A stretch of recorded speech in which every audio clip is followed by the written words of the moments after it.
Welcome to Body Bags.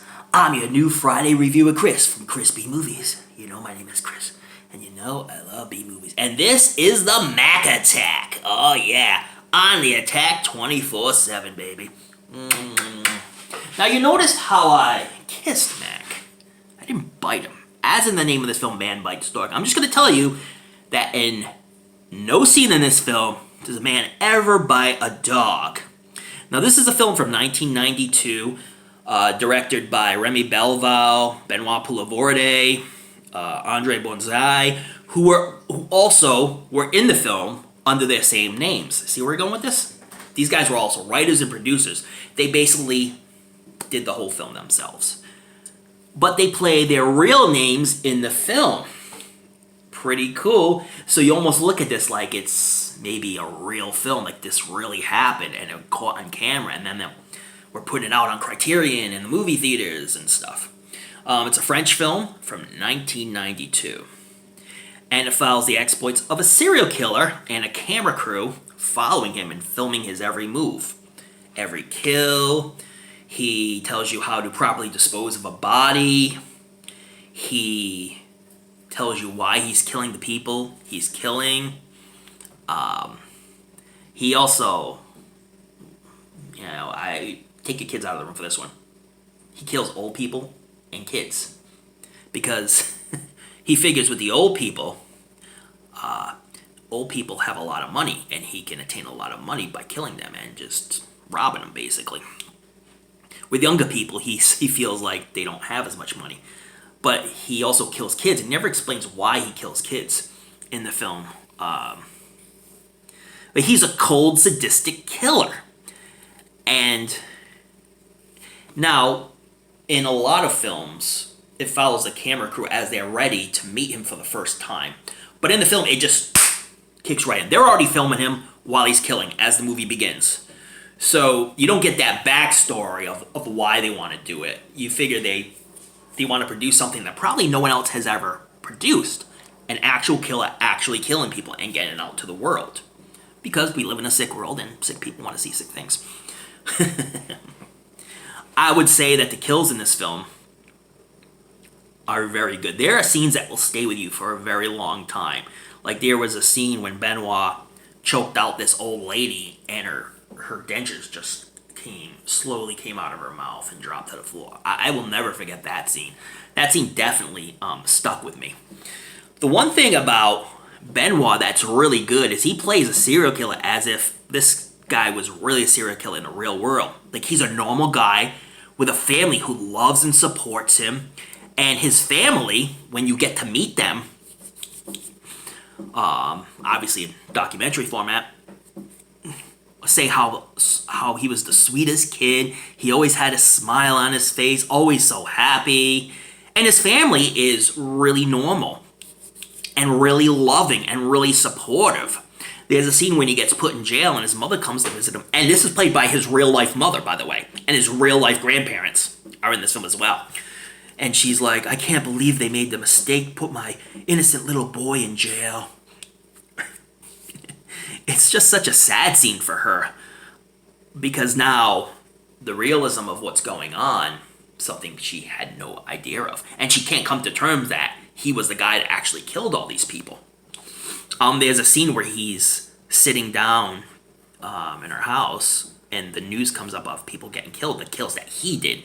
And she's like, oh, I can't stand this. If anybody did that to my family, I would kill them. I would be the judge and jury on them. And at one point, Benoit, after she says this, kind of looks at the camera and looks back down to the paper he's reading, which I thought was a hilarious scene. Because at one point, she's so loving of her son, but then she's like, there's like a dual thing going on where she says, I would kill these people if they ever did this to me. I would be the judge and jury. I would put them in jail. I'd make sure they die.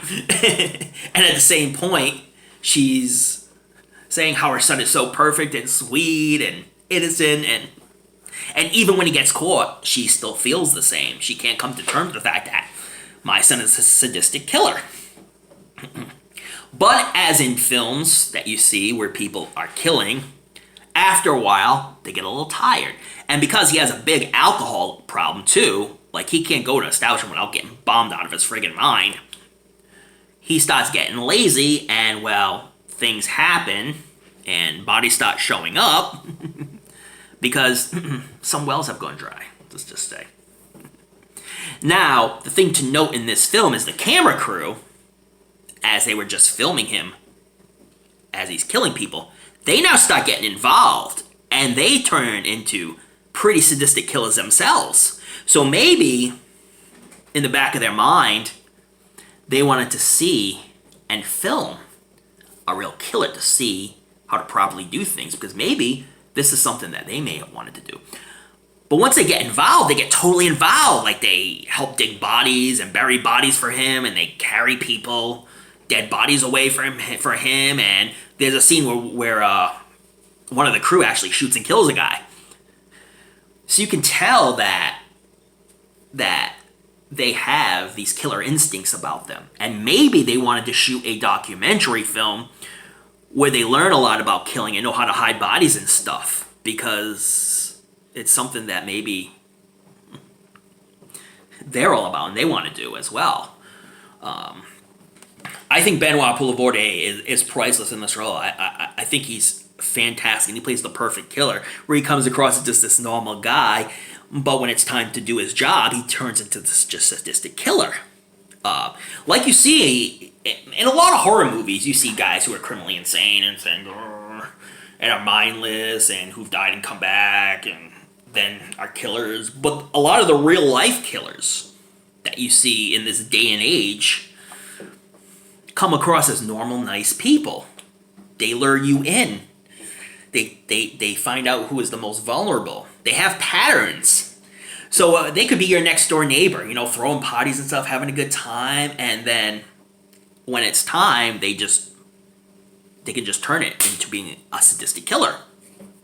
Guys like Ted Bundy, who was even a politician, who came across as a normal guy, and then when it was time to kill, he just killed. Gacy too. Gacy would have big parties at his house. The community loved him. He made them love him so that people would never suspect him as being a sadistic killer. And this is kind of like how Benoit Poulvorde played his role. As a loving son, loving grandson, I love my family, I'm always smiling and laughing. The thing with Benoit is he has a nice smile to him. He's a guy that you would just hang out to. Or, almost like a people person.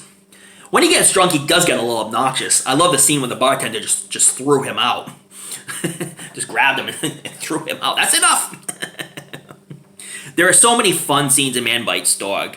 I actually don't own a copy of this one, but you can get the Criterion DVD for pretty cheap, I would assume. But a very engaging film. I watched this online. See, Mac's getting all excited over here. Mac Attack's getting all excited over here. Nobody's gonna bite the dog. Don't worry about it. But fun film. There are scenes where kids get killed in the film. I'm gonna say that. So if that turns you off, you probably don't want to watch it. But if you want to see a film that inspired another film, The Rise of Leslie Vernon, Behind the Mask, and if you like Behind the Mask, you should definitely check out Man Bites Dog. There were a lot of tough scenes to watch, a lot of tough kills to watch. The kills were pretty intense in this one. Because, you come to your own conclusions. This is really fucking sadistic. Especially, when old people get killed and kids get killed. And it gets to be kind of tough. But you always gotta look at it as, it's only a movie. It's only a movie. It's only a movie. And that's the way I kind of looked at this one. Man Bites Dog, give it a solid 8. Great film. Big inspiration for a lot of other films that have come along. Like that movie, Be My Cat, the Anne Hathaway film with his killer is obsessed with Anne Hathaway. Be My Cat. I actually never saw that one. But that, you could tell that was heavily inspired by Man Bites Dog, from what I gather. And of course, Behind the Mask, The Rise of Leslie Vernon, if you haven't seen that one. But check out Man Bites Dog. You can actually watch it online. HBO Max had it on, so I watched it on there. So if you wanna, and yeah, you got HBO Max, check it out. And check out all the other reviewers. They are all awesome. We got a couple heavy hitters coming up for this week's reviews, so check them out as well. Like if you like, please subscribe to Body Bags and ChrisB Movies. We totally appreciate it. But don't forget to watch those late night horror movies. Read up on your latest Fright Mags. Don't forget to tune in to another episode of the show we call